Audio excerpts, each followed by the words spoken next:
Bueno, bienvenidos todos a esta charla titulada Viaje a la mitología.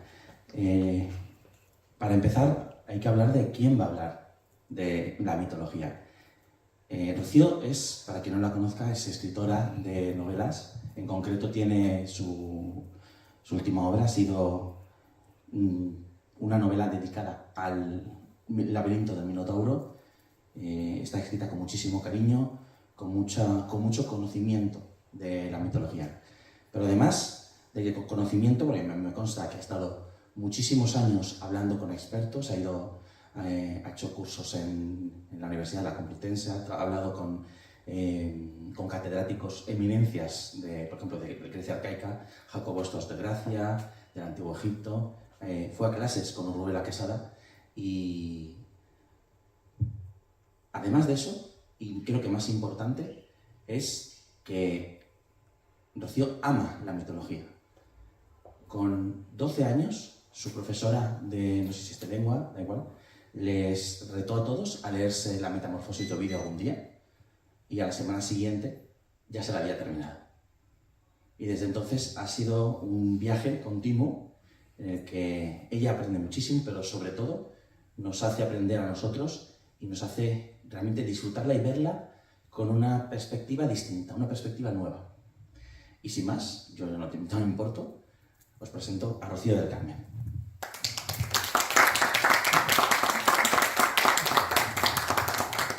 Bueno, muchas gracias a todos. Gracias por la presentación. La mitología, normalmente, tal y como la conocemos desde el instituto, siempre se nos presenta como un compendio de fábulas, de cuentos, de fantasías. Yo hoy os voy a hablar de la mitología desde otro punto de vista, un punto de vista ebemerista, historicista, realista, porque los antiguos eran de todo menos tontos.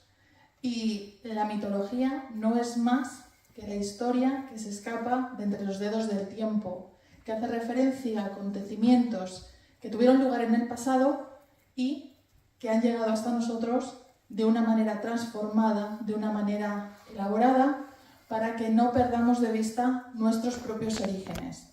Desde este punto de vista, la mitología sería el tercer escalón desde el hecho al mito. Es decir, primero tiene lugar el hecho, el acontecimiento, algo lo bastante importante, lo bastante relevante o incluso traumático, como para que la humanidad en su conjunto decida recopilarlo y no olvidarlo, que merezca la pena mantenerlo. De ahí surge la leyenda, que está muy vinculada al folclore, es decir, está muy atada a una zona en concreto donde ha tenido lugar ese acontecimiento. Se empieza a trabajar, se empieza a edulcorar, a adornar para que en un entorno en el que no había letra escrita, en el que solamente estaba la memoria oral, ese hecho perdure. Esa es la leyenda. Una vez esa leyenda trasciende esa localidad, ese folclore, ese entorno y ya apela a la humanidad en su conjunto, ahí es cuando empezamos a hablar de mitología. Y ahí ya es cuando se empiezan a elaborar una serie de relatos mitológicos con una serie de personajes arquetípicos que bien pueden estar vinculados a las pasiones humanas, a las necesidades humanas, o bien que sean en sí mismos una manera de recordar a personajes que en su momento hicieron algo que mereció la pena. En este sentido podemos hablar desde este punto de vista de 4 estratos mitológicos. El primero es el de la naturaleza, que es el más conocido, es en el que nos enseñan en el colegio la mitología como una respuesta para entender nuestro entorno natural. En este sentido destaca sobre todo, y ya me voy a meter más en materia, destaca sobre todo el rayo, cómo entendían los antiguos ese rayo, porque tenemos que tener en cuenta que los hombres de la antigüedad, cuando nace la mitología, no nace en un entorno ya cultural, sino que nace en ese momento en el que el ser humano está empezando a ser consciente de su propia humanidad. Es un momento sumamente arcaico. Por lo tanto, es un momento lleno de peligros, en el que el ser humano detecta unos rayos, no sabe de dónde viene, qué lo ha podido provocar, y entonces intenta explicar para acercarse a esa realidad que le rodea desde una perspectiva más poderosa. El mito busca empoderar a la humanidad frente a un entorno desconocido. Por eso, por ejemplo, nos podemos encontrar en la región de Sumer al dios Teshub. Es un dios que yo lo considero el peor padre del año, porque tiene una mitología bastante particular. Es el dios del rayo, es un dios furioso, es un dios que además se enfrenta a una serpiente primigenia que representa la creación del mundo, es la serpiente Tiamat, y la derrota. Este dios Teshub encuentra una relación muy curiosa con Zeus, el Zeus griego, y eso que Zeus es un dios de origen cretense, mientras que Teshub es un dios sumerio. Pero aún así tienen ciertas vinculaciones, porque aunque Zeus surgió en Creta, toda la influencia que alimentó a ese personaje procede de Oriente. Los griegos ya eran conscientes de ello. Y luego también nos encontramos al dios Thor de los nórdicos, que en este caso no está vinculado a Zeus, sino que estaría vinculado a Hércules, o en una interpretación posterior realizada por los romanos, lo vincularían a Hércules como una manera también de intentar acercarse al mundo vikingo, al mundo nórdico. Posteriormente, más allá del rayo, que es como ese primer acercamiento, que es lo más cercano a lo arcaico que tenemos, surgen otro tipo de mitos, como puede ser, por ejemplo, el de Deméter y Perséfone, que seguramente lo conoceréis, en el que Perséfone, la hija de la diosa de la agricultura, es secuestrada por Hades, permanece en el inframundo y 6 meses más tarde logra liberarse, pero queda condenada a vivir 6 meses al año en el inframundo, que equivaldría al otoño que estamos ahora.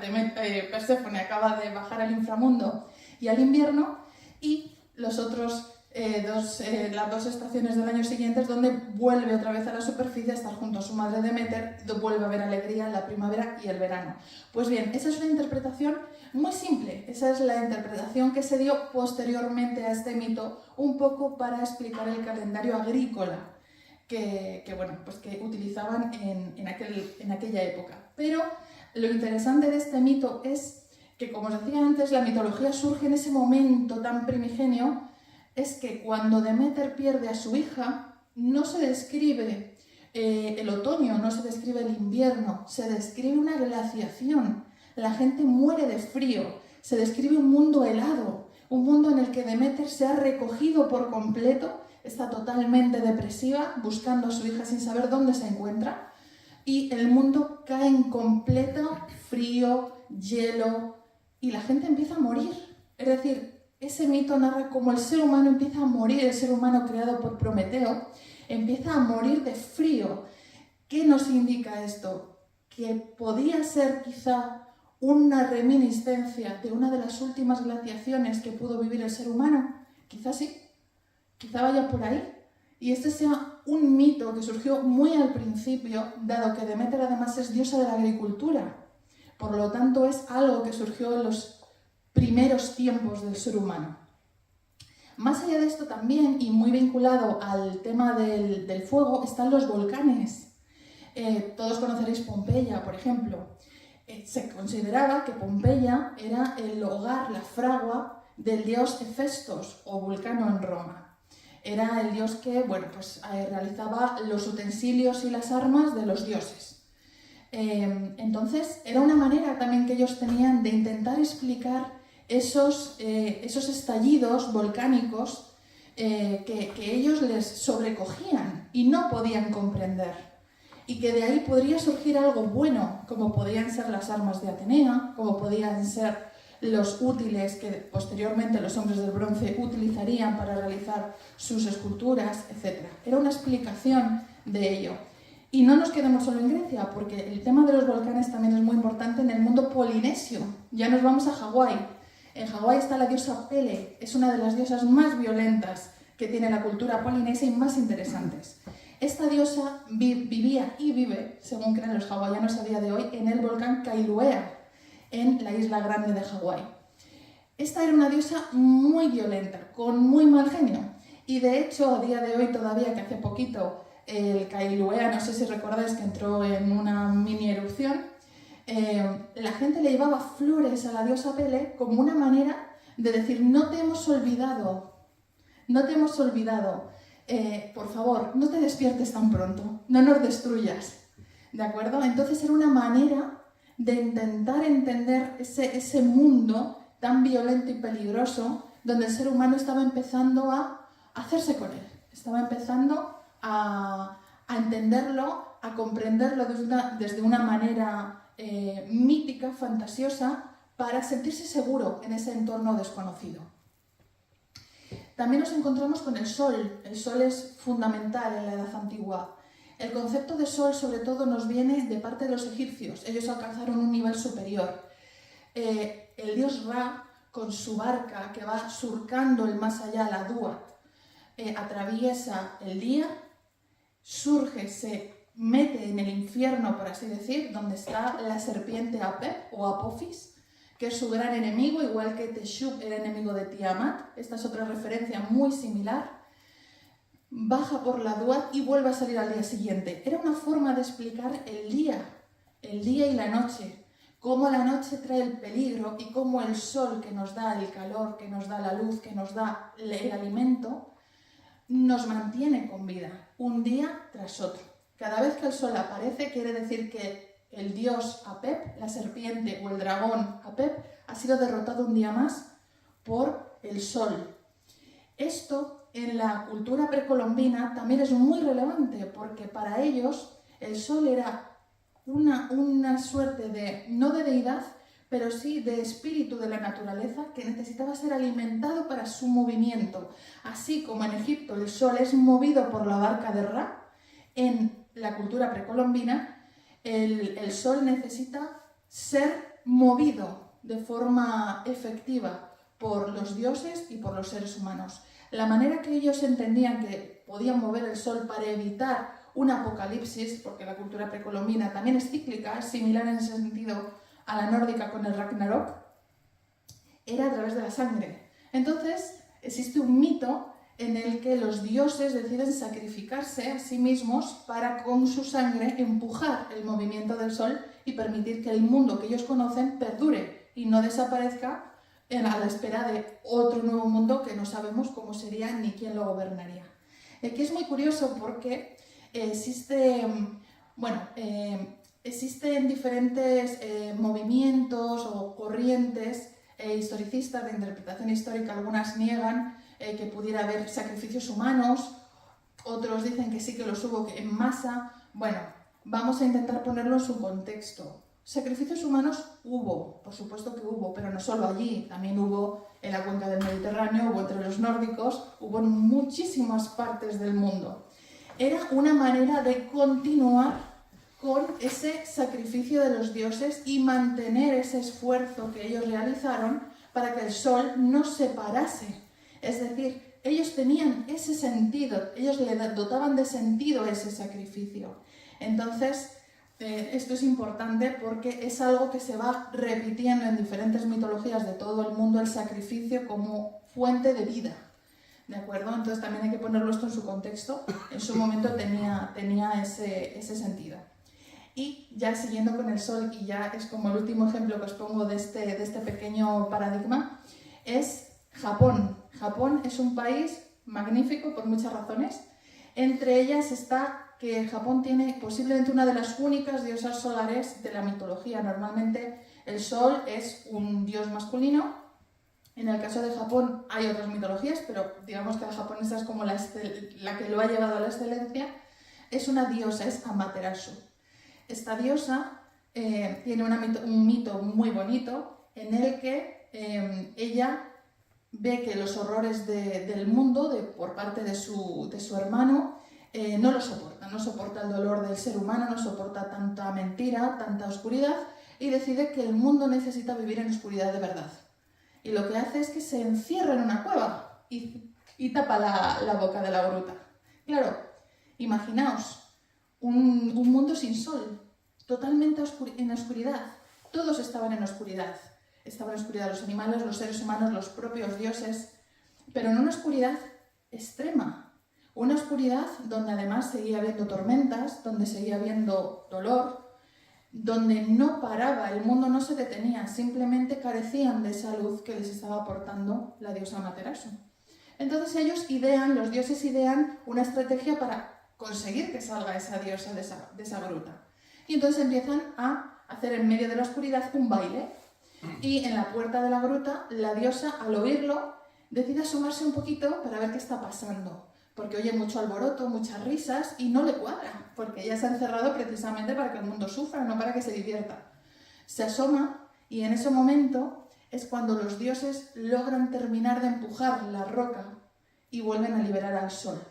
Si os dais cuenta, esa imagen es la explicación de un eclipse.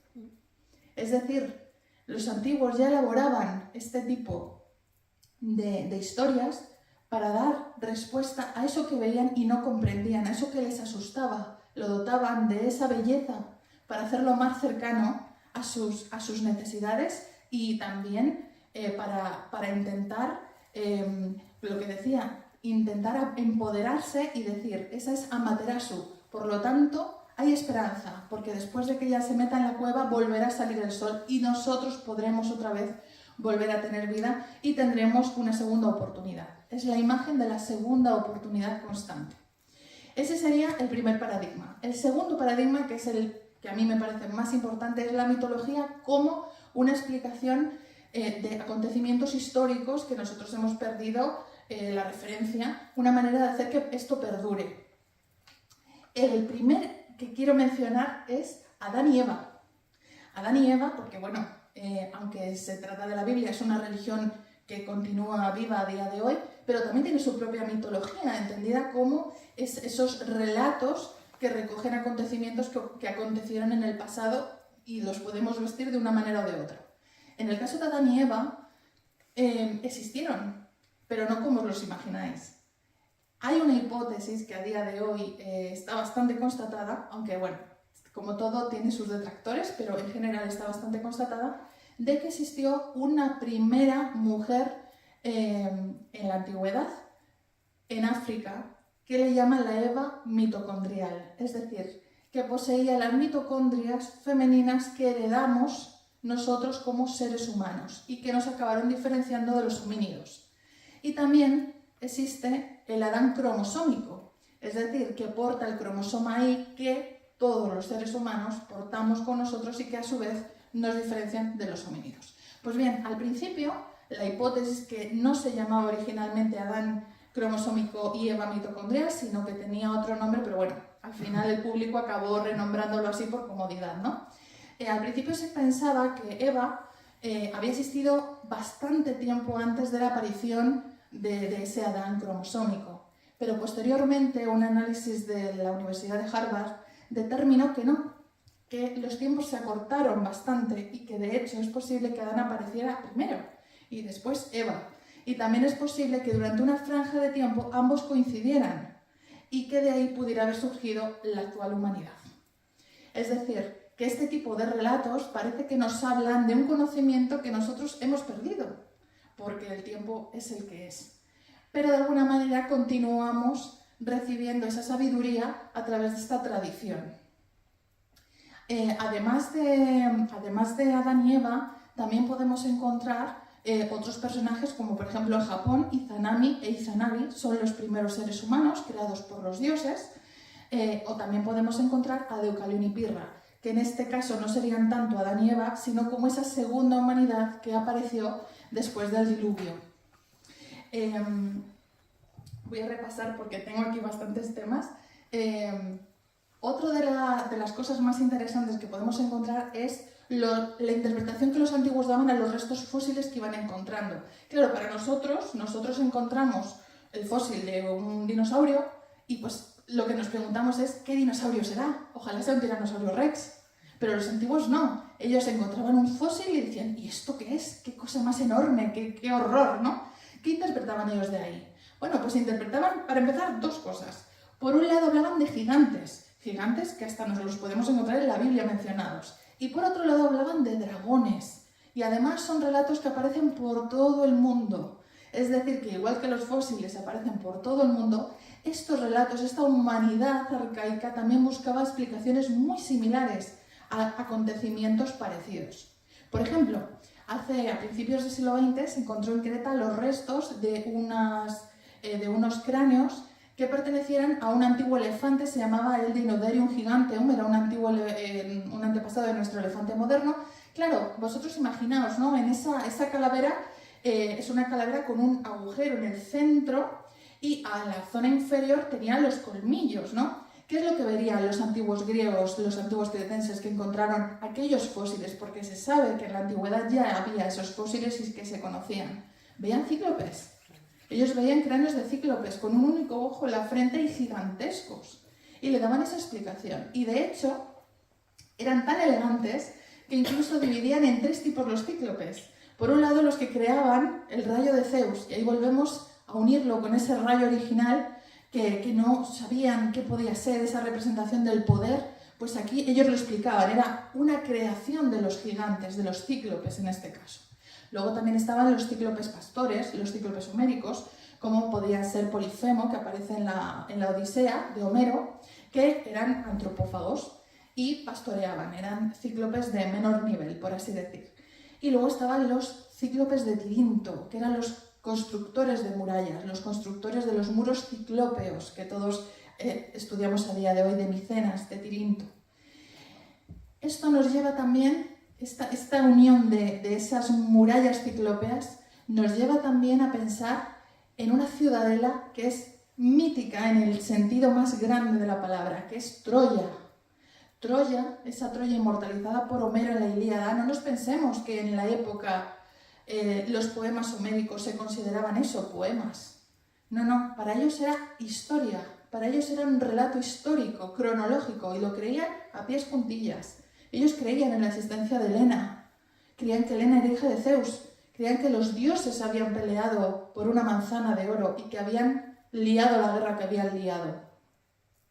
Esto que a nosotros nos puede parecer, bueno, curioso, de decir, bueno, los antiguos creían esto, tal, tenemos que entender una cosa, y es que para ellos, el comercio, los movimientos geográficos eran el pan nuestro de cada día. En Egipto entraban ixos, entraban cananeos, entraban filisteos, entraban cretenses, entraban y salían. Había muchísima diversidad y muchísimo movimiento de población. Y por lo tanto, ellos tenían un profundo conocimiento de la existencia de esa ciudad y también de la influencia que podía tener en el estrecho en el que se encontraba situada. De hecho, sabemos a día de hoy que no había una única Troya, había varias, unas sobre otras. Y de hecho, si vais hoy en día a Turquía, podéis ver los estratos de cada una de ellas. Sabemos también cuál puede ser la Troya de Homero. Incluso se pueden apreciar los estratos marcados y se sabe que había restos de un fuego. Es lo único que se sabe de momento. Seguimos profundizando en ello. Pero se sabe que esa Troya murió incendiada, desapareció por un incendio. ¡Qué casualidad! ¿No? ¿No os parece casualidad? Bueno, volvemos a lo de los dragones.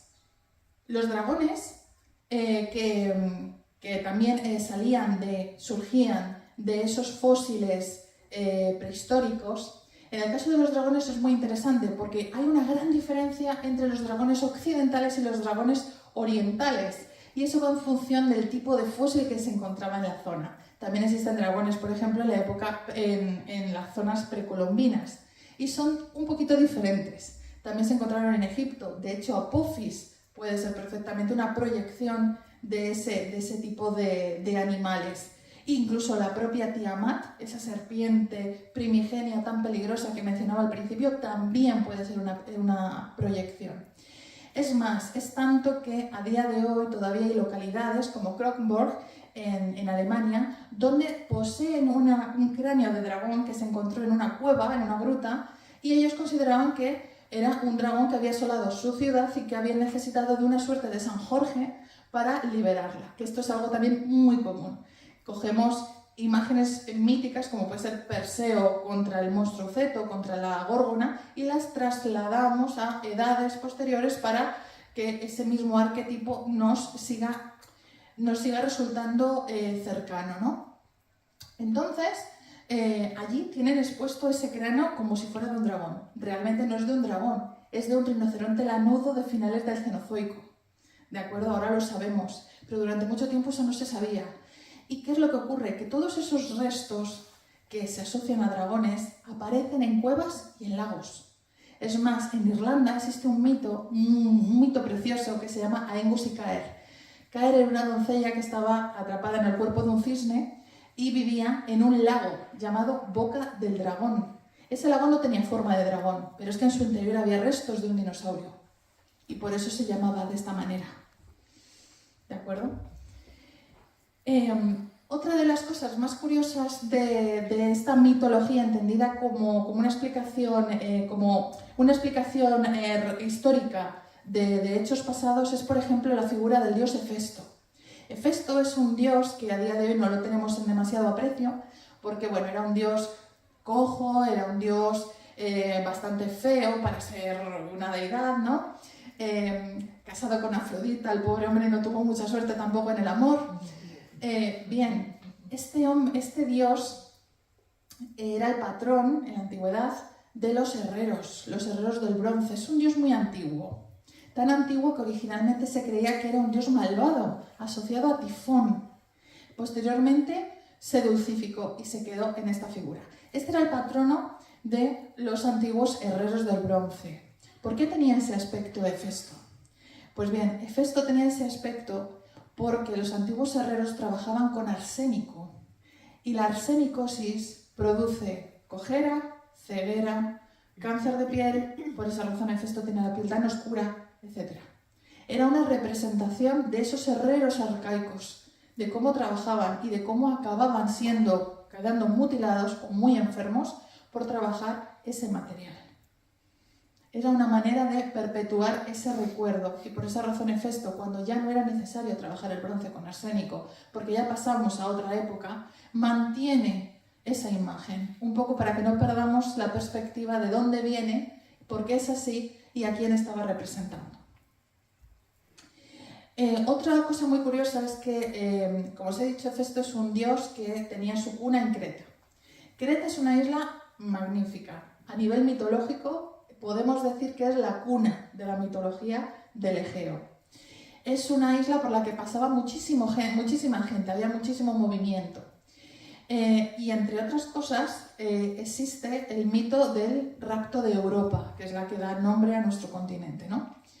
Ese mito está muy vinculado a la talasocracia cretense, que se llegó a desarrollar en la Edad del Bronce. Tenéis que tener en cuenta que la Edad del Bronce todavía estábamos hablando de prehistoria, no estamos hablando de una época muy avanzada, ¿de acuerdo? En aquella época ya empezaba a haber escritura, pero ya no era una escritura bien asentada. De hecho, a día de hoy todavía no hemos terminado ya estamos empezando, pero no hemos terminado de interpretar bien el lineal A que se utilizaba en Creta. Pues bien, esta isla es como la cuna de los mitos, porque a ella es donde aterrizaban, aquí y en Chipre, es donde aterrizaban todas las influencias orientales que acabaron dando lugar a diosas como Afrodita, desde la Astarte fenicia, o la Inanna sumeria, por ejemplo, o Artemisa, con sus múltiples pechos en Éfeso y demás, ¿no? Entraban todas estas corrientes, entraban por aquí, o el propio Texup, que influyó en Zeus, ¿no? Entonces, este mito del rapto de Europa es muy importante porque era una manera de explicar cómo del núcleo cretense empezó a expandirse esa religiosidad egea que acabó convertida en las deidades olímpicas. Una cosa muy curiosa de Creta es el Minotauro. El Minotauro es, yo creo que uno de los personajes más conocidos, más reconocidos. De hecho, yo he escrito una novela, no sé si antes cuando lo contaba Iñaki, dedicada a este personaje, porque es fascinante en sí mismo, ¿no? Cuando nosotros hablamos del mito del Minotauro, perdemos de vista, ya que Teseo viene de Atenas, es un príncipe con sus espadas, con su apariencia y demás, perdemos un poco de vista la época. Claro, es una época prehistórica, es una época sumamente antigua, en la que el culto no estaba en los templos, estaba en las cuevas. Los cretenses entraban en las cuevas, dejaban allí sus reliquias, hacían sus ofrendas, sus oraciones, sus sacrificios. También tenemos sacrificios humanos y animales, lo que se denomina sacrificios de sangre en Creta, que se pensaba que no había, pero sí que había y bastantes. Entonces es una época muy antigua.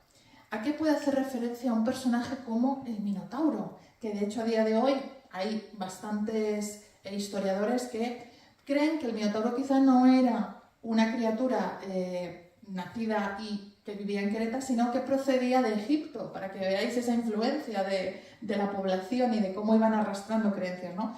Pensaban que era un santuario, el laberinto de Creta, pensaban que era un santuario situado en Jaguara y que el Minotauro era una representación de algún sacerdote egipcio. Bien, esto es una corriente, pero lo más probable es que no fuera así. Ahora os digo el porqué. Y es que el Minotauro, en la época en la que se situaría el mito, en la época de la edad del bronce, previa al estallido de la isla de Tera, había una suerte de danza, el Gérano se llamaba, que era como un ritual que se establecía y que posteriormente en el mito del Minotauro permaneció como una forma de celebración, que se establecía dentro del sistema de sacrificio ritual que se realizaba en la religiosidad minoica. ¿Y quién presidía ese rito? Era un sacerdote que utilizaba una máscara de uro, que es un toro, que en la época tenía unos cuernos muy grandes, y por esa razón, cuando nosotros nos imaginamos al Minotauro, vemos a un hombre con cabeza de toro. Ese mito está haciendo referencia a ese ritual que los cretenses realizaban en su religiosidad minoica, que era muy diferente a la religiosidad micénica de los aqueos, que son los que fueron a la guerra de Troya y que con la caída de la talasocracia cretense entraron y erradicaron. O mejor dicho, transformaron, porque esto no se erradica del todo, esto se va transformando. Entonces ese sería el origen del Minotauro y posiblemente el laberinto, que tradicionalmente se ha asociado al propio palacio del Minos, que no sería un palacio, sería un anáctoron, porque era más que un palacio. Podía ser vivienda, pero también podía ser tienda, podía ser zona de ritual y demás, ¿no? Se ha asociado un poco a ese palacio que tenía como unos pasillos, unos recovecos muy complicados, ¿no? Bueno, yo os animo a ver el plano de cualquier rascacielos de Nueva York y veréis lo que es la complejidad de una vivienda, ¿vale? Por eso digo que los antiguos no eran tontos en absoluto. Pues más que eso, más que ese laberinto palacial, seguramente lo que estaría haciendo referencia es ese géranos, a esa danza ritual que implicaba sacrificio de sangre. Y de ahí deriva el mito del Minotauro. Por eso cuando posteriormente los antiguos veían a ese sacerdote enmascarado, lo interpretaban de esa manera. Algo similar puede ocurrir, por ejemplo, con los centauros.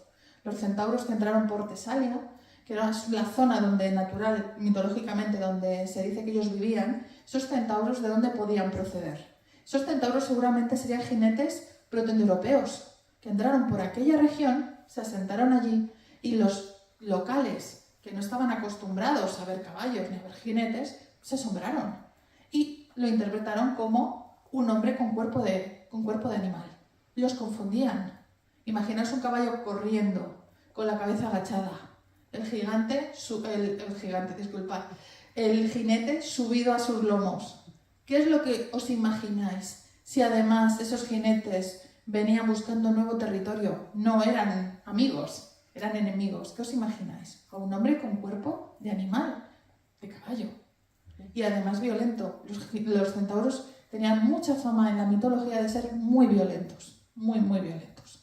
De hecho, estaban detrás de diferentes raptos, violaciones, etc. Con lo cual, ahí tenemos también como un pequeño trauma social que nos está indicando que ahí hubo algo que llegó, les destruyó, les traumatizó y se convirtió en mito.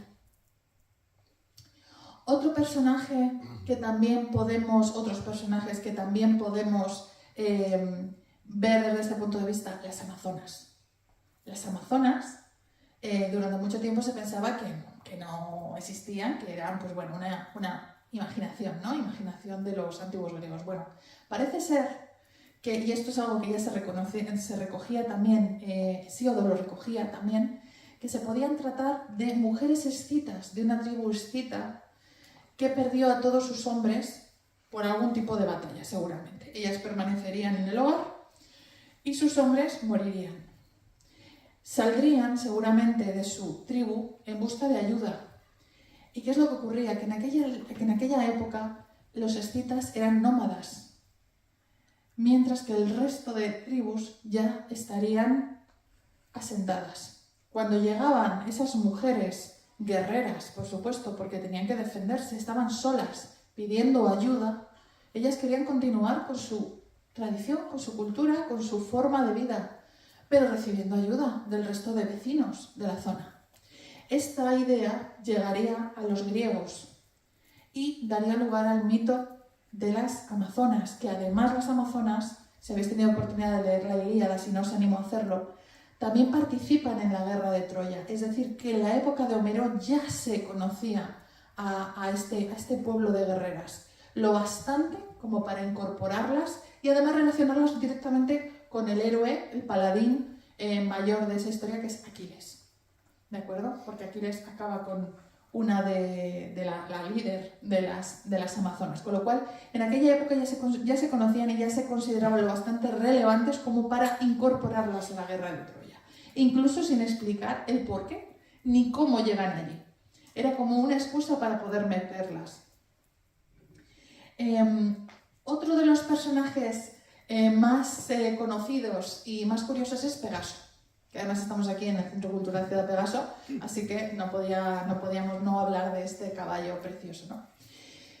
Pegaso es el caballo alado nacido de la sangre de la Medusa después de que Perseo la decapite. Junto a él también nace otro gigante, Crisaor. Y ahí una vez más hacemos referencia a esos gigantes, ¿vale? Siempre hay referencias, si os das cuenta, la mitología todo rima, al final todo rima. Este Pegaso, este caballo alado, es único en la mitología, no tiene otro par. Tradicionalmente se ha creído siempre que Perseo lo montó. Perseo no lo montó. A mí me gusta decir que Perseo lo ayudó a nacer, fue su partera. Pero su jinete real fue Belerofonte, el que quiso ser un dios, que ya luego hablaremos de eso en el siguiente estrato de mitología. Este animal, este caballo, ¿a qué podía hacer referencia? En una época tan arcaica como la de Perseo, la del mito de Perseo, que otra vez volvemos en paralelismo con el mito del Minotauro, son más o menos ahí. De hecho, Perseo podríamos decir que es incluso anterior. Ese animal, ese caballo alado, está haciendo referencia a dos cosas. Por un lado, al dios Poseidón, su padre. El dios Poseidón violó a la Medusa y la dejó embarazada. El dios Poseidón era un dios protoindoeuropeo, de origen protoindoeuropeo, que llegó a las costas egeas como un dios de los terremotos y un dios de los caballos. Y una vez llegó al Egeo, ese patronazgo se transformó. Ya no era un dios de los terremotos como tal, sino de los maremotos. Ya no era un dios de los caballos tal cual, sino de la navegación. En la antigüedad arcaica, las proas de los navíos eran animales. Por ejemplo, en el mito del Minotauro, el barco que recoge a los atenienses que son llevados hasta el laberinto para ser devorados por el Minotauro se llamaba Delias, y su proa era un toro, porque era un navío cretense que el rey Minos había enviado allí para recoger a sus víctimas. Pegaso posiblemente haga referencia a un navío cuya bandera, cuya proa, fuera un caballo. ¿Y quiénes tenían a los caballos como emblema? Los aqueos. Los que marcharon a Troya y la destruyeron, los micénicos, que fueron los siguientes que heredaron el poder de los minoicos. ¿Os dais cuenta cómo todo va encajando poco a poco? Y ahora ya hemos estado mucho en Grecia, nos vamos a ir un momentito a Irlanda, porque ahí hay un caso que es muy curioso y que a mí me encanta. Yo tengo antepasados celtas, entonces me toca muy de cerquita. La mitología irlandesa está muy influenciada también por el cristianismo.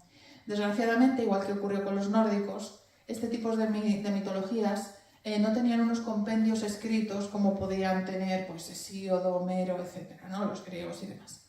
Entonces se recopilaban de la tradición oral y un poquito escrita también, pero sobre todo de la tradición oral, lo recopilaban los monjes cristianos para que esa cultura y ese conocimiento no se perdiera. Y qué agradecidos les tenemos que estar, porque gracias a eso pues conocemos esto, ¿no?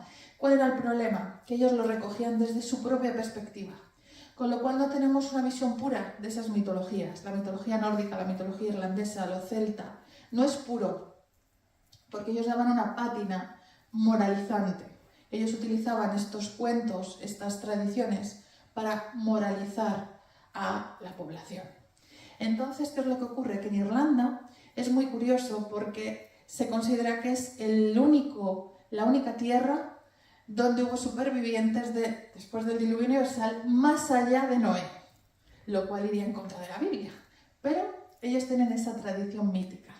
Es una manera que tuvieron de meter su propia tradición local, su propio folclore y darle esa veracidad, ¿no? Entonces, gracias al arzobispo de Kildare, nosotros conocemos a los Tuatha de Danann.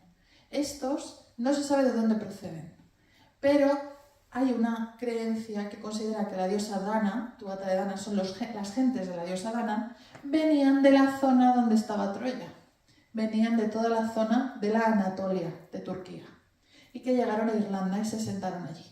Antes de ellos había otro pueblo, los Fomorians, gigantes, violentos. De nuevo, tenemos ese eco, ¿no? En un lugar como Irlanda, bastante aislado de lo que acabamos de contar de Grecia, ¿no? Después de los Fomorians llegaron los Tuatha, se asentaron allí, hicieron todo su reino, bueno, fueron una gran potencia en Irlanda. ¿Y después quién llegó detrás de los Tuatha? Los gallegos. Llegaron los hijos de Mil, los milesios. En la tradición gallega, en su himno, de hecho, si tenéis ocasión de escucharlo, se hace mención a Breogán, familiar de Mil, de los hijos de Mil. Se supone que desde las tierras altas gallegas se divisaba Irlanda y que los hijos de Mil, los milesios, querían ir allí, a ver qué había allí, ¿no? ¿Qué era aquello? Cuando llegaron allí se encontraron con 3 diosas. Una de ellas era Eire, la que dio nombre a Irlanda, a la isla de Eire. De aquella llegada hubo un enfrentamiento y la tradición mítica nos cuenta que los Tuatha de Danann perdieron la guerra. Por lo tanto, los actuales irlandeses, una gran parte de ellos son parientes nuestros, son primos nuestros, lejanos. Entonces, la tradición nos cuenta eso, que los Tuatha perdieron la guerra y se escondieron debajo de las colinas que están por todo el país, los famosos Sidhe, y que allí se convirtieron en duendes. Esos son los leprechauns. Las hadas, los gnomos, esos eran los antiguos Tuatha. Pasaron de ser, yo me gusta compararlo con el Señor de los Anillos, en el Silmarillion los elfos eran altos elfos y en el Señor de los Anillos se dedican a tocar la pandereta. Bueno, pues esto es un poco así, ¿no? Al principio eran los Tuatha y luego fueron leprechauns con su oro y no me toques mi arcoíris. Bien, ¿esto qué es lo que nos está indicando? Nos está indicando algo terrible. Y es que nos está hablando de la muerte de un pueblo entero. Porque los Sidhe, a día de hoy, que son las colinas, se sabe que eran enterramientos prehistóricos. Y de hecho se pueden acceder. Hay uno muy grande y muy bonito que se llama Newgrange, está cerquita de Dublín. Es una gran colina verde en cuyo interior hay salas funerarias donde había tumbas, donde había enterramientos. ¿Qué es lo que nos está diciendo esta tradición? Que los Tuatha murieron y que fueron enterrados bajo las colinas de Irlanda. Y posteriormente se edulcoró y se transformaron en duendes. ¿Qué nos están diciendo? Que esos duendes son los espíritus, las almas de sus antepasados muertos. Es trágico, ¿no? Hemos pasado del leprechaun como un duendecillo alegre a la tumba de un famoso guerrero que se ha convertido en polvo, en un recuerdo. Otra de las cosas que os quería mencionar antes de cerrar este segundo paradigma mitológico es el descubrimiento del fuego y de la agricultura. Porque hay mitos para estas dos cosas, que es la figura prometeica, la podemos encontrar en diferentes mitologías. Prometeo es el que da nombre en Grecia, ¿no? Pero también está Maui, por ejemplo, en Hawái, o también está Loki, o también está en Irlanda el dios Lugh, que a mí me encanta, personalmente. Pero en la agricultura la cosa se complica un poquito más, porque en la agricultura, y sobre todo en el tema de la escritura, en el tema de la agricultura nos tenemos que ir a Sumer. para entender los mitos que se van gestando alrededor de esos campos, de esos arados que posteriormente acabarían dando lugar a mitos como el de Deméter y Perséfone con el calendario agrario. En Sumer, lo que teníamos al principio eran poblados nómadas que se iban desplazando conforme lo iban necesitando, ¿no? Como todos los nómadas, y que acabaron asentándose en ciudades como la brillante Uruk, que fue fundada por Gilgamesh. Es un personaje de un poema épico muy conocido, que también es muy interesante si tenéis oportunidad de leerlo. Aquí se nos presentan a dos personajes. Por un lado está Gilgamesh, que representa al soberano asentado en su reino con sus súbditos, de aquí no me mueven. Y por otro lado está Enkidu. Enkidu es un hombre muy extraño, es un hombre creado para destruir a Gilgamesh. Enkidu representa el odio divino, representa los peligros de los que hablábamos antes, ese mundo desconocido personificado en una única persona, en Enkidu. Era un hombre salvaje, de aspecto salvaje, tan salvaje que incluso su representación física nos puede recordar a los homínidos. No digo que lo sea, pero sí que nos recuerda mucho. Y eso aparece escrito en el propio poema. Podríamos entonces considerar quizá una reminiscencia de aquella época en la que el ser humano tenía que convivir con personas, bueno, con animales que se parecían a él pero que no eran exactamente igual que él. Puede ser.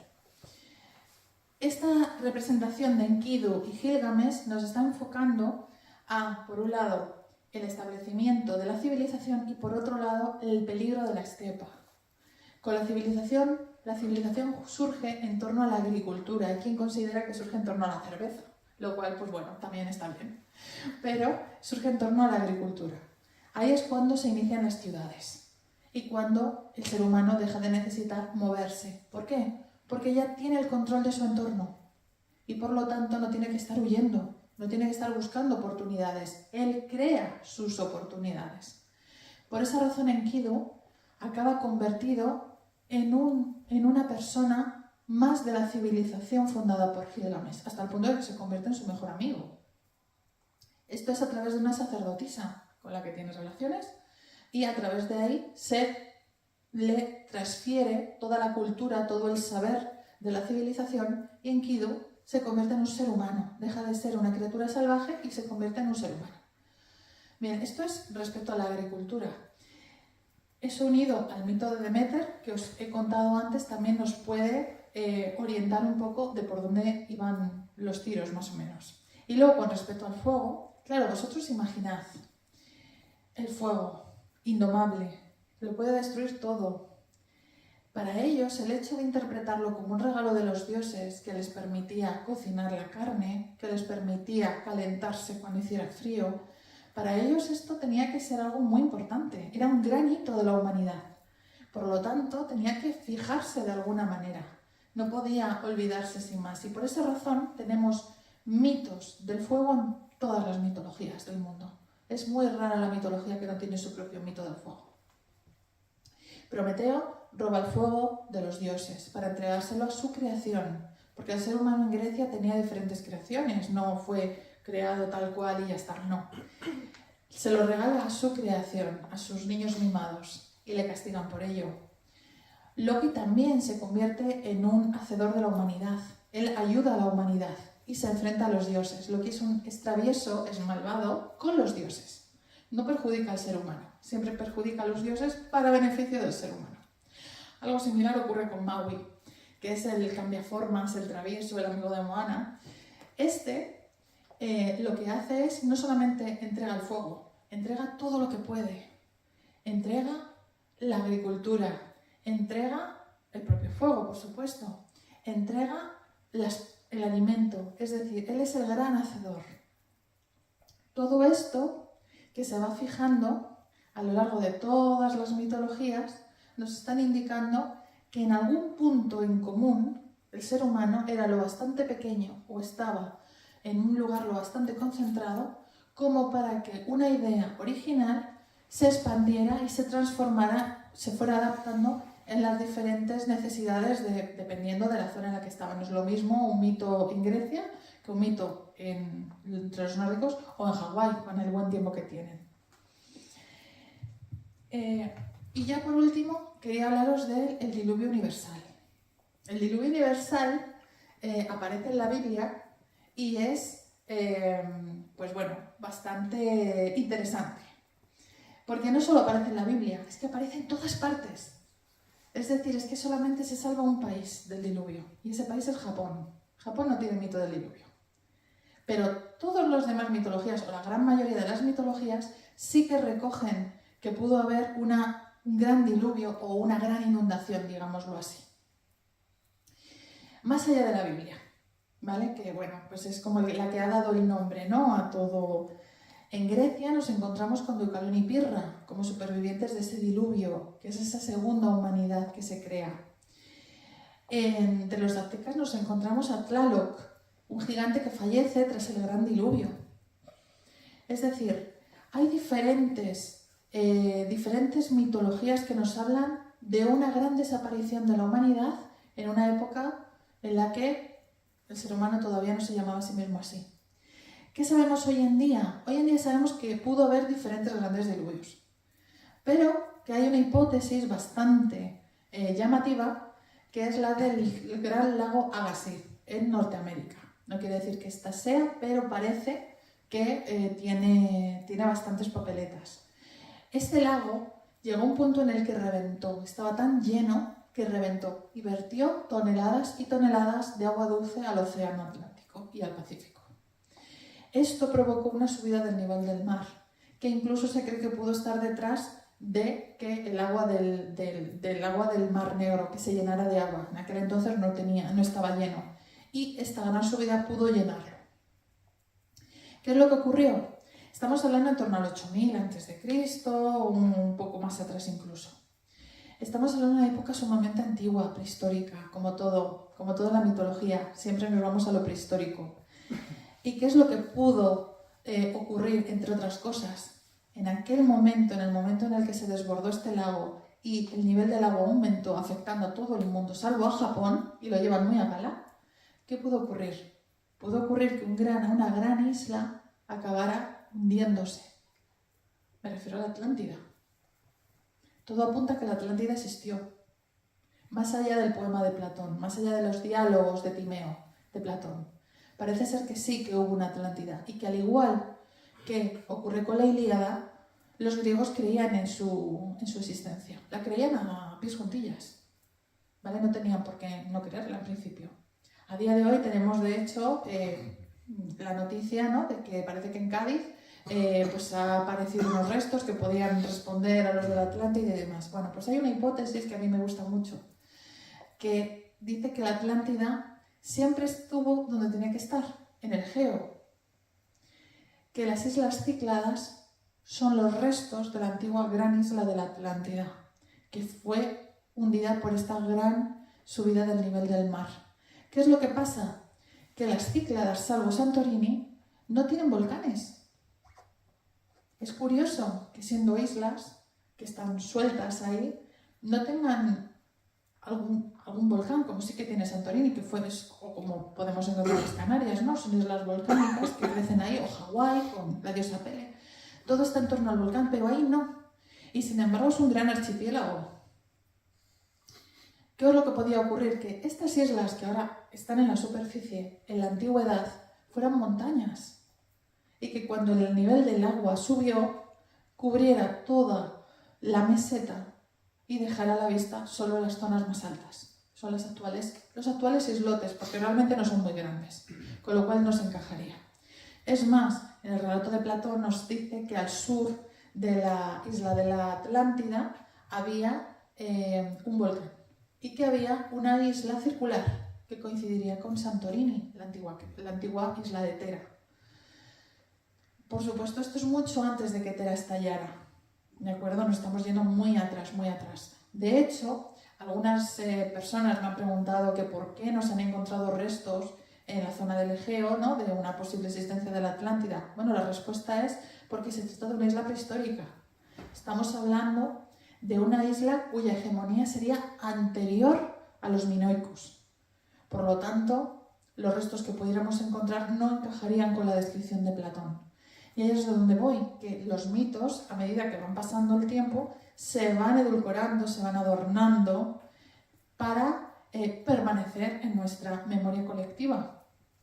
Pero la Atlántida original seguramente distaría mucho de lo que nosotros nos imaginamos. Desde luego no es la Atlántida de Aquaman, ¿vale? Sería algo más prehistórico, posiblemente relacionado de alguna manera con la cultura argárica. Quizá entró en contacto con Tartesos, con una posible Tartesos primigenia, porque Tartesos es bastante posterior, y por lo tanto ahí también podríamos encontrar eso de que su poder se encuentra más allá de las columnas de Hércules. Si fue una civilización capaz, ya os digo, como anterior a los minoicos, capaz de moverse por el Mediterráneo y de llegar a esos extremos, llegar a Cádiz, quizá lo que haya en Cádiz no sea la Atlántida en sí, sino algún tipo de pequeña colonia, por así decir, ¿no? Me estoy aventurando mucho porque no lo he visto, pero cabe la posibilidad de que haya alguna influencia, de que haya algo que nos indique que el relato de Platón pues sí que tenga cierta base histórica, y parece ser que sí que la tiene. El tercer estrato del que os quiero hablar es el misterio, el ser humano, como ya voy muy rápida, que ya sé que puedo hablar mucho tiempo de mitología, el misterio y la necesidad de parecernos a los dioses. Eso es algo que nos ha acompañado siempre. Y en la mitología eso se refleja muy bien. En el misterio lo que nosotros buscamos es, una vez nos hemos hecho con el mundo, con la naturaleza del mundo, ya no tememos al rayo porque sabemos que es Zeus, entonces si le hacemos un sacrificio se va a calmar. O incluso los utilizamos como de forma utilitarista. En plan, bueno, me voy a Dodona y le voy a preguntar a la diosa Dione a ver qué me cuente. ¿Voy a ganar la guerra? No la voy a ganar. Voy a matar unos pollos a ver qué me dicen sus hígados, ¿no? O sea, ya una vez como que conocemos y controlamos nuestro entorno, como que nos envalentonamos, ¿no? Y entonces ahí es donde entra la búsqueda del misterio. Es decir, es la necesidad de siempre intentar ir más allá, de sí, controlamos esto, pero hay mucho más que todavía no controlamos. Y ahí es donde entran los mitos de las ciudades, de los descubrimientos. Me refiero, la Atlántida es una de ellas, el Dorado. El Dorado, por ejemplo, porque nos pensamos que los mitos son solo los mitos antiguos. Los mitos se siguen creando todos los días. A día de hoy se siguen creando mitos. Cuando los españoles llegaron a América y conocieron las grandes ciudades y demás, crearon ese mito del Dorado, porque tenían esa necesidad, y de hecho había españoles, había conquistadores, aventureros, que se lanzaban en busca de esa ciudad. Muchos de ellos perecían en el intento, pero seguían otra vez, volvían a intentarlo, ¿no? ¿Por qué hacían eso? Era esa necesidad de descubrir el misterio, de controlar aún más de lo que en principio ya estabas en América, tenías lo que podías pedir. ¿Por qué sigues buscando ese El Dorado, ¿no? Es esa necesidad que tenemos los seres humanos de continuar buscando el misterio. Y no solamente está El Dorado, que no lo hemos encontrado. Yo creo que es una representación del Tenochtitlán, una manera que tenían los indígenas que colaboraron con los españoles y demás de hablarles de esa gran ciudad maravillosa, preciosa, y los españoles conformaron su propio mito al respecto y lo llamaron así. Está también la ciudad de los Césares, que ya no está entre los mexicas, sino que está abajo, está entre los incas, en la zona de la Araucanía. Cuando llegaron allí los españoles, pues también buscaban otro El Dorado. Pensaban que había un El Dorado por toda América. Y allí les hablaron los locales de la ciudad de los Césares. Era una ciudad maravillosa, como El Dorado, muy similar, llena de oro. No la encontraron. Se pensaba que estaba cerca de los Andes, que estaba escondida en algún lugar de la Amazonia, no se sabía. Era todo muy, muy neblinoso. Al final, ¿qué parece ser que era? El propio estado inca, que los españoles no sabían que existía. Cuando llegaron allí, todavía no lo conocían. Y cuando les hablaban de la ciudad de los Césares, estaban refiriendo posiblemente al propio reino de los incas, a sus ciudades. Es decir, ese mito estaba haciendo referencia a ese mundo que todavía no habían descubierto, pero que no iban a tardar mucho en descubrir. Luego también está Shambhala. Shambhala está en la zona del Tíbet. Pertenece a la tradición budista, en la cual la tradición budista alcanzó como su máxima expresión, pero procede del hinduismo. Es una ciudad también maravillosa, llena de oro, llena de santos y demás, ¿no? Con el budismo alcanzó un nivel extra, en el que la ciudad ya no era una ciudad que se podía encontrar buscándola, como habían hecho los aventureros en América, sino que era una ciudad que solamente podías acceder a ella a través de tus virtudes. Si lograbas convertirte en un Buda, podrías acceder a Shambhala. Shambhala se supone que es un lugar físico, pero que está oculto a los seres humanos, que no han alcanzado cierto nivel de virtuosismo. Y a día de hoy, el Dalai Lama continúa creyendo y hablando de esa gran ciudad que cuando los sacerdotes o los fieles budistas alcancen cierto nivel de iluminación, podrán acceder a esa ciudad que está escondida en el Himalaya. Y es más, incluso los nazis intentaron llegar a Shambhala en su momento. Ellos pensaban que el origen de la raza aria, de la etnia aria, estaba en el Tíbet. Para ellos el Tíbet era un lugar sagrado, irónicamente. Y pensaban que la raza aria venía de Shambhala. Y de hecho mandaron a un grupo de expedicionarios a buscarla y encontrarla. No la encontraron en el Tíbet. Encontraron a gente que no era especialmente aria. Pero como ellos los consideraban superiores, se doblegaron mientras estuvieron allí. Para que veáis el nivel que puede alcanzar la influencia que puede tener la mitología en las personas. Estamos hablando de los nazis.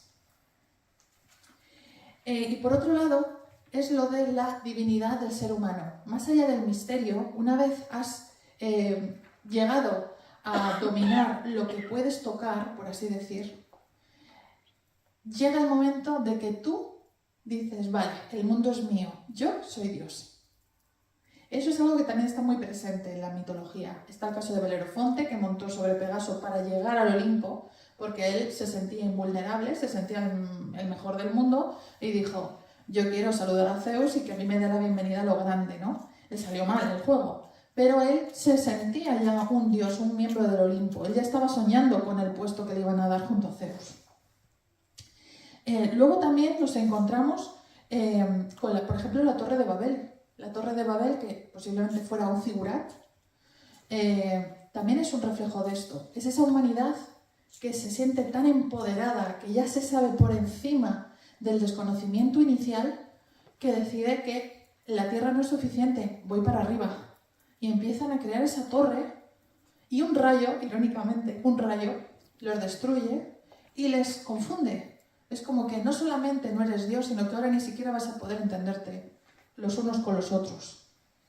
Esto también forma parte de ese concepto general de humanidad que quiere llegar a más, que quiere ascender, que quiere reencontrarse con la divinidad. Y digo lo de reencontrarse porque, sin ir más lejos, en la tradición sumeria, los seres humanos, según dice el mito, son creados por el dios Enki de la sangre de un dios menor sacrificado para tal efecto. Los Anunnaki son muy conocidos hoy en día por el tema del creacionismo alienígena, que ahora os voy a contar. Los Anunnaki, los dioses sumerios, tenían una serie de dioses menores que trabajaban para ellos. Ellos no querían trabajar y trabajaban para ellos, pero se rebelaron. Dijeron que ya no querían seguir trabajando más. Y lo que hicieron ellos fue, de acuerdo, no queréis seguir trabajando, perfecto. Tú, líder de la revuelta, ven aquí. Le sacrificaron, lo mataron, lo trocearon y con sus restos crearon a la humanidad del barro. Esto es la tradición sumeria, que nos puede sonar muy bíblica, pero esto es Sumer. Nos estamos yendo muy atrás. Y de ahí surge la humanidad. Por eso se dice que la humanidad tiene una chispa divina, porque estamos creados de esa esencia de un Dios. De un Dios menor en este caso, pero de un Dios. Y que por lo tanto nosotros tendemos a reencontrarnos con esa divinidad y de alcanzar unas metas que en principio no deberíamos tener porque no solo estamos hechos de esencia divina, sino también de barro. Y ya para terminar, es el cuarto y último, lo prometo, cuarto y último paradigma mitológico, que es los mitos que crean nuevos mitos. Y aquí nosotros tenemos mucho de eso, empezando por Marvel, sin ir más lejos. Pero los mitos que crean nuevos mitos son los mitos que ya han trascendido su propia existencia. Es decir, de un mito se deriva a otro. Por ejemplo, tenemos el caso de los Ulfhedin. Son los berserkers de la tradición nórdica, eran guerreros que se vestían con pieles de osos o de lobos. En el caso de los Ulfhedin eran de lobos. Esto aparece recogido en las Eddas del Volsunga, que son muy interesantes de leer. En ellas se describe a estos guerreros como que tomaban algún tipo de alucinógeno, como podría ser el cornezuelo de centeno, que les hacía pues como... no distinguían amigos de enemigos, ¿no? Entonces eran muy útiles a la hora de lanzarlos a la batalla, porque, bueno, si no distingues enemigo de enemigo, te vas a cargar todo lo que se te ponga por delante. Procura no ponerte delante de un Ulfhedin y todo va a ir bien, ¿no? Y bien, aquí lo que podemos sacar del Volsunga es que nos dicen que no solo se disfrazaban con pieles de lobo, sino que además aullaban en batalla. Aullaban como si fueran animales. Eso producía un gran terror en sus enemigos. Pero es que además de ahí nos viene un nuevo mito, el del hombre lobo. De ahí es de donde surge. Por esa razón hablo de mitos que crean otros mitos. Es una evolución natural de esos mitos. Eso ocurre muchísimo en la tradición nórdica y en la celta también. Otro ejemplo, por ejemplo, es la cabalgata salvaje. La cabalgata salvaje es muy similar a la cabalgata de las valquirias, pero en ella participan otros dioses, como puede ser Odín. Van con toda la tropa, con sus caballos, con sus perros salvajes gritando y demás. Y dicen que si un mortal logra ver esa cabalgata, que por cierto es una alegoría de las tormentas, si logra ver esa cabalgata y logra detectar a los dioses, va a quedar maldito para siempre, hasta el día en que muera.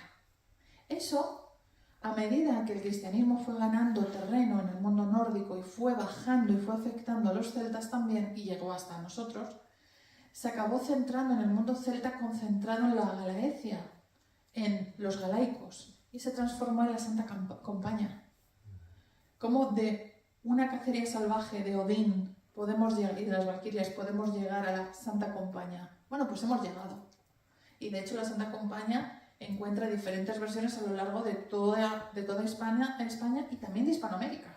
Esto me lo han dicho muchos viajeros de mi canal, que allí en Latinoamérica también tienen mucha tradición de Santa Compaña. Esto viene de aquí. Es un mito que es originalmente una tormenta, una gran tormenta, que acabó convertida en unas almas en pena. Otro de los puntos que ya he mencionado antes es el de los Anunnaki. Los Anunnaki, a día de hoy, hay una corriente que a mí pues, me parece bastante interesante, ¿no? Por el efecto que tiene hoy en día, que se cree que el ser humano es creado por los alienígenas. Con películas como, por ejemplo, de Prometheus, que no sé si lo habréis visto, ¿no? O libros como Caballo de Troya, de Benítez, ¿no? Se habla de que los seres humanos han sido creados por alienígenas como una especie de terreno de pruebas. Y para justificarlo se basan precisamente en la mitología sumeria. Se basan en el mito de los Anunnaki, sacrificando a ese dios y creando al ser humano del barro, como si fuésemos robots. Bueno, pues a día de hoy hay una corriente muy extensa de personas que lo creen realmente, que esto es así, ¿no? Yo personalmente espero que se equivoquen, porque daría mucho miedo un mundo así, pero bueno, eso existe, ¿no? Esos Anunnaki que antiguamente eran dioses sin más, que de hecho no solo eran dioses, sino que es que eran la representación de los astros, eran el sol, la luna, literalmente. Ahora son alienígenas, es decir, el mito perdura. Y también están los robots. Igual que nosotros fuimos creados como robots, en la antigüedad también había robots. Estaban, por ejemplo, el robot Talos cretense también, un robot hecho de bronce que aparece en las heroicidades de Jasón y que es destruido por Medea, que es una ilusionista. Se la apoda bruja, pero no es bruja, es ilusionista, era una mujer muy inteligente. Este era un robot gigantesco que protegía la isla de Creta. Por eso se decía que Creta era una isla intocable. Pero luego también están todas las creaciones de Dédalos, también en Creta. Curiosamente todo es en Creta, por eso se hablaba de Creta como esa cuna. Todos esos robots que crea, todas esas estatuas que crea Dédalo y que requerían de cierto nivel de ingenio, requería de taladros, requería de tornillos y que se han acabado encontrando por la arqueología, todos esos materiales. Y luego también está el mito, y ya es el último, de Pigmalión y Afrodita. Pigmalión crea una estatua de Afrodita tan bonita que se enamora de ella. Pero claro, es una estatua. Y entonces está desesperado porque no sabe, pues bueno, la locura. Empieza a rezar a Afrodita, por favor. Además, le reza la estatua de Afrodita de la que él se ha enamorado. Por favor, dótala de vida, necesito vivir con ella. Y Afrodita responde. Afrodita le otorga vida a esa escultura. Y ahí es donde viene el debate actual de las IAs. Si tienen o no tienen, si merece o no merece considerarse inteligencia a esas nuevas creaciones con las que podemos incluso tener diálogos. De hecho, en Suecia se están utilizando ya para tratar a personas con depresión como psicólogos en el día a día, más allá de las terapias que hacen, ¿no? Esa IA, esa inteligencia artificial, pues ya aparece en la mitología, ya aparece representada en esa escultura de Afrodita, que es dotada de vida y que se inicia ese debate de ¿esa mujer es una mujer o continúa siendo una estatua? Ellos ya empezaban a preguntarse esas cosas. Entonces ya, para finalizar, que ya sé que es una charla un poco extensa, la mitología, lo que quiero resumiros es que entendáis que la mitología al final, desde este punto de vista, más allá de la fantasía, ¿no?, que entraña y de los adornos que tiene, es como ese recuerdo, esa reminiscencia de lo que la humanidad vivió o sintió en algún momento o percibió como importante para que perdurase en nuestra memoria. Es lo que Carl Jung denominaba el subconsciente colectivo. Yo a ese subconsciente colectivo lo llamo mitología. Para mí la mitología es como un libro escrito de ese subconsciente colectivo al que todos podemos echar mano y encontrar arquetipos, y encontrar hechos, relatos que casan con nuestro día a día y que riman con nuestra vida. Entonces, por eso os decía que la mitología es esa historia que se escapa de entre los dedos del tiempo y espero que no dejemos que se escape y que aprendamos a apreciarla y a leerla no como una invención de personas que no conocían lo que nosotros conocemos, sino como un regalo que nos han dado nuestros antepasados para que nosotros podamos entender nuestro día de hoy mejor y tengamos una vida más plena y con mayor conocimiento de todo lo que nos rodea y de lo que implica el mero hecho de ser un ser humano. Así que muchas gracias y gracias a los viajeros que nos están viendo.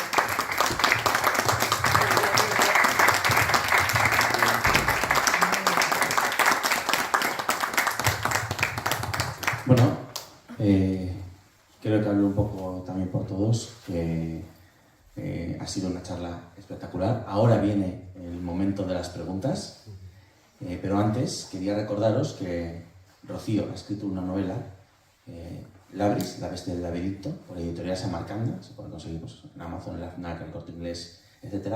Y que tiene un canal de mitología en el que habla de estas cosas en Instagram, que es Viajera Mitológica. ¿Vale? Entonces, si hay alguna pregunta o alguien quiere decir algo, es el momento.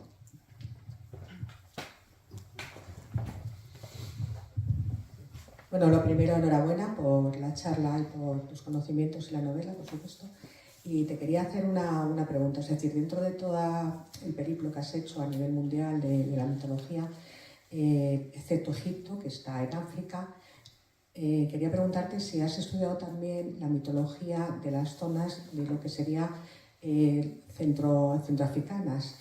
Yo, por ejemplo, cuando sobre todo se hizo el comercio de esclavos entre África y América, muchos de ellos llevaron sus mitos, su idioma, su cultura, su religión, y hubo ese sincretismo, de no perderla, sobre todo con el cristianismo. Por ejemplo, Santa Bárbara, que era la diosa para ellos del trueno, la identifican con la santa. También creo que San Jorge, tiene una serie de santos que, bueno, la Virgen María como la madre, la tierra y tal, esos paralelismos, ¿no?, que has hecho entre todas las mitologías, si también coinciden con las mitologías africanas, o si has estudiado ese mundo, ¿no?, digamos.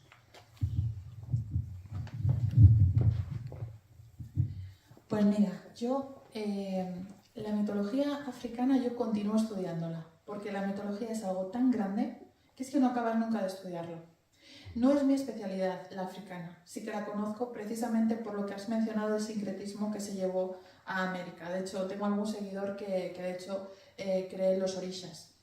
Efectivamente, hubo mucho sincretismo.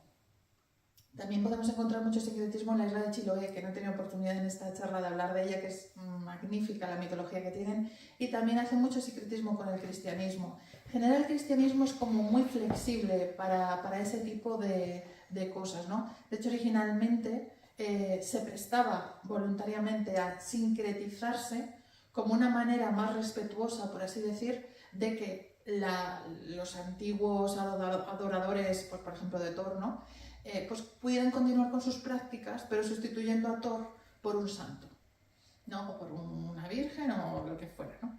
Entonces, sí, efectivamente en América hubo muchísimo sincretismo, y de hecho a día de hoy, a través de algunas prácticas o algunas religiosidades más minoritarias, se mantienen. Por ejemplo, encontramos el culto a la Pachamama, sí, ¿no? La Pachamama es original de allí. Y bueno, y de hecho en Bolivia me contaba hace tiempo una persona de allí que todavía hay personas que incluso mantienen rituales que proceden de África, como por ejemplo a la hora de fundar un nuevo edificio, ¿no?, que a lo mejor pues hacen un ritual o un pequeño sacrificio en honor a la Pachamama, como una manera de que bendiga, ¿no?, esa construcción o ese terreno, ¿no? O luego también, por ejemplo, en la propia Bolivia, que es como una zona que se concentra mucho de esto, también están las cuevas de El Tío. El Tío es el diablo, sí, es el diablo cristiano, ¿no? Pero bueno, antiguamente hacía referencia a un dios, y ahí tenía sus grutas de adoración, ¿no? A día de hoy allí le sacrifican llamas en la entrada de la gruta, y un minero, porque son las minas del Potosí, accede a los canales y le lleva de fumar, le lleva tabaco, le lleva comida y agua a una figura del diablo. Sí, que además es sospechosamente parecida a un conquistador español. Ah, mira, eso ahí... Tiene bigote, tiene un aspecto... Eso, fíjate, en eso no había caído, lo voy a mirar. Sí, lo voy a mirar, le voy a dedicar un vídeo. Pues entonces, bueno, tenemos ahí, ¿no?, la figura del tío. Entonces sí que ha habido mucho sincretismo en América. Incluso con las propias divinidades americanas, también se ha intentado, al principio sobre todo, ¿no?, ahora como un resurgir de esa religiosidad precolombina, de Quetzalcóatl, de Huitzilopochtli, ¿no? Entonces, pero antiguamente sí que se intentaba sincretizar un poquito, ¿no?, por intentar darle ese sentido a esas divinidades, y por supuesto de África muchísimo, a través precisamente de la esclavitud. Sí, de hecho, además, la reina de Saba era negra. Hay una tradición, sí. Sí, porque parece que de la zona de la que provenía, ¿no?, que tenemos esa imagen hollywoodense de, pues bueno, casi una Elizabeth Taylor o tal, no tiene nada que ver. O sea, que hay una parte, digamos, de cultura que es muy desconocida y bueno, yo lo poco que he visto, la verdad que es interesante. Sí, en el caso de la reina de Saba, por ejemplo, según la tradición veterotestamentaria, ella procede de la Arabia Feliz, del actual Yemen. De hecho, allí tenían un palacio que es el palacio de la reina de Sheba, ¿no? Luego hay una tradición, precisamente, a través del sincretismo, que dice que Salomón y la reina de Saba, que seguro que es a lo que te refieres, tuvieron un hijo. Sí. Ese hijo vivió en África, se convirtió en un gran rey y de ahí pasó a América, Que ¿verdad? fue Es uno de eso. los grandes imperios de...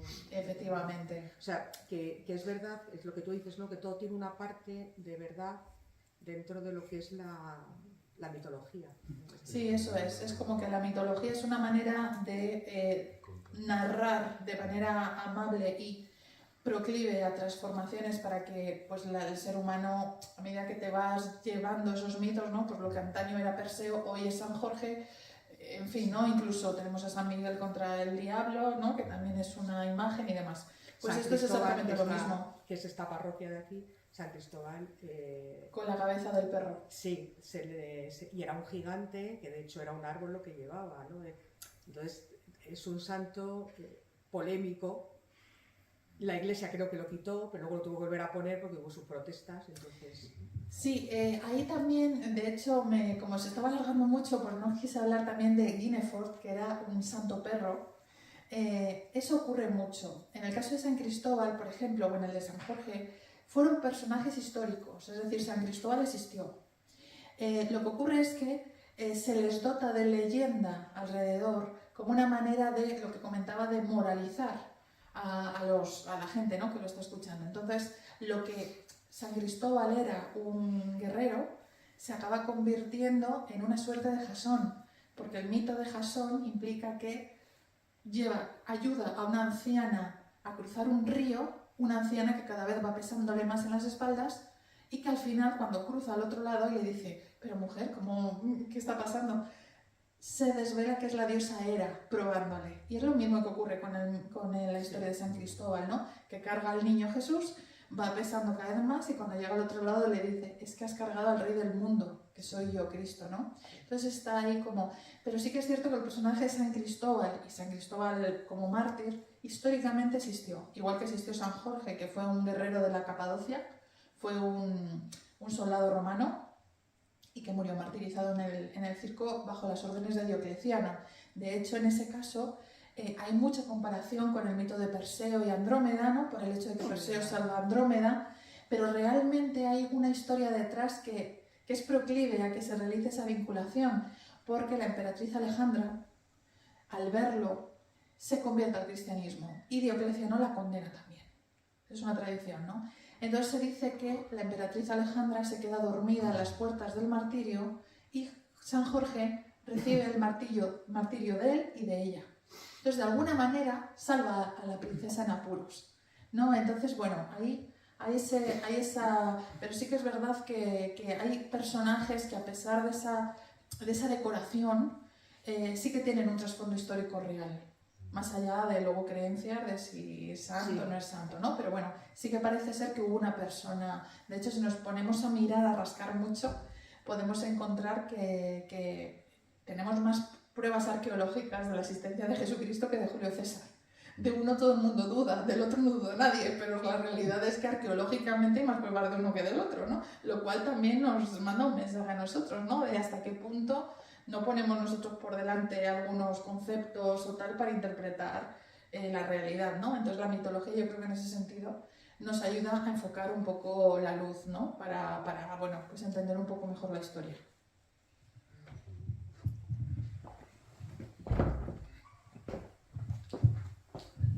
¿Hay alguna pregunta más? Vale, yo sí quería hacerte una, ¿vale? Porque me ha encantado la parte en la que has dicho que la mitología es la historia que se nos escapa de entre los dedos. Porque, bueno, por formación profesional, en concreto y en particular en el mito del Minotauro, que es del que trata tu libro, ¿qué historia se nos está escapando de entre los dedos? ¿Qué puedes ver ahí y qué puedes contarnos? Pues no os voy a contar mucho, porque si os animáis a leerlo, os estoy haciendo un pedazo de spoiler. A ver, mi novela es una novela histórica. Está inspirada en el mito del Minotauro, pero desde esta perspectiva ebemerista, ¿no? Ebemero de Mesene, que es el que decía que todos los dioses habían sido previamente reyes, guerreros, etcétera, que se les dotó de esa divinidad, ¿no? Entonces está inspirada en el acontecimiento histórico que pudo dar lugar al mito. No me refiero solo al hecho de lo que he mencionado del hombre con la máscara de toro, ¿no? sino más allá, el mito en su conjunto, ¿no? Por ejemplo, Atenas en aquella época hacía unga unga, eran 4 tribus, no había esa ciudadela, no había ese Partenón maravilloso, eso no existía en aquella época, ¿vale? Eran unos desarraigados. Pero el mito sí que nos muestra ese Teseo poderoso, brillante, ¿no? Más clásico, ¿no? No tan arcaico. Pues yo voy a lo arcaico, yo voy a rascar ahí un poco el hueso, por así decir, ¿no? Entonces, bueno, por lo que os podéis encontrar en la novela es un relato histórico que yo espero que os guste, que os entretenga, que os resulte ameno. Perdona, entonces está ambientada en el siglo VIII a.C. aproximadamente. Está ambientada justo antes, unos 3 años antes de la erupción de la isla de Tera, de Santorini, para que os hagáis una idea. De hecho, hay una escena en la que pasan por Santorini y hacen un pequeño, bueno, por la isla de Cera, ¿no? Hacen una pequeña parada y el volcán está resoplando. El volcán ya está como empezando a dar señales, ¿no? Luz roja, de uy, esto aquí va a pasar algo. No pasa mientras tiene lugar la novela, pero 3 años más tarde sí que revienta Santorini. Y bueno, si os leéis la novela, pues ahí se os desatará un poco la imaginación de qué va a pasar con esos personajes después de que reviente la isla, ¿no? Sí, yo Pero creo vamos, que- utilizar los personajes propios del mito del Minotauro. Utilizo- Para la redundancia. Sí, es decir, utilizo los personajes del mito y añado algunos más, un poco también por pues, poner ese contexto histórico, menciono algún egipcio, algún Ixo, que no realmente en el mito del Minotauro pues aparece el Minos, aparece Teseo, Ariadna, el propio Minotauro y poco más, ¿no? Ampliamos un poco esos personajes, siempre respetando el hecho histórico y respetando la cultura, las formas, la idiosincrasia del momento. O sea, Pero no es sí. una reinterpretación, sino que es basándote en la historia, es la novela. Eso es, yo me baso en el mito y miro hacia atrás, lo leo hacia atrás. En plan, bueno, ¿cómo hemos podido llegar a este punto, a este mito? ¿Qué ha podido ocurrir? Y ahí es donde yo me centro. Vale, gracias. No sé si he respondido a tu pregunta. Sí, pues ya está. Bueno, pues muchísimas gracias a todos y espero que os haya gustado, que hayáis disfrutado y que veáis la mitología de otra manera a partir de hoy.